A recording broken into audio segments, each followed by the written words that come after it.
Расел особено придонел за развитокот на логиката и математиката во 20 век со истражувањата на основите на математиката и аксиоматското мислење. Расел создал посебен вид математичка логика, така што сите математички аксиоми може да се сведат на логичките принципи со што се изгради логицизам. Додека во математицизмот логиката се сведува на принципите на математиката. За Расел, смислата на философијата е барање на вистината.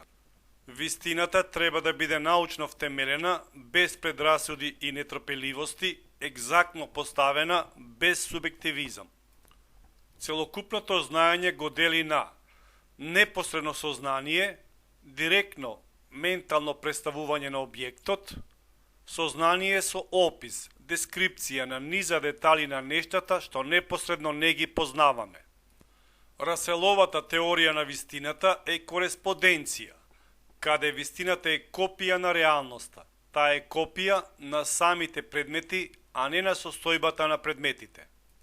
Логичкиот атомизам на Расел представува субстанцијата. Материјата и единечните предмети не се реалитети, туку логички конструкции. Светот се состои од меѓусебно независни делови. За етиката и културата Расел вели: етичките проблеми треба да се одделат од научната поставеност и исследување, затоа што чувствата не може да се истражуваат со научни методи.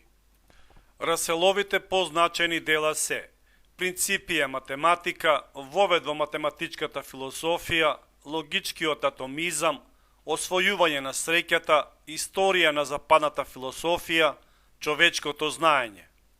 Основните биографски податоци на Бертранд Расел се следните.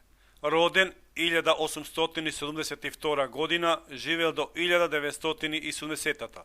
Потекнува од англиско благородничко семејство, математичар и филозоф, познат пацифиста и доседен противник на војувањето. Студирал математика и философија на Кембридж, каде и предавал, за потоа да биде професор во Оксфорд, Чикаго, Лос Анджелес, Пекинг. Добитник е на Нобеловата награда за литература во 1950 година. Активно учествувал во демонстрациите против војната.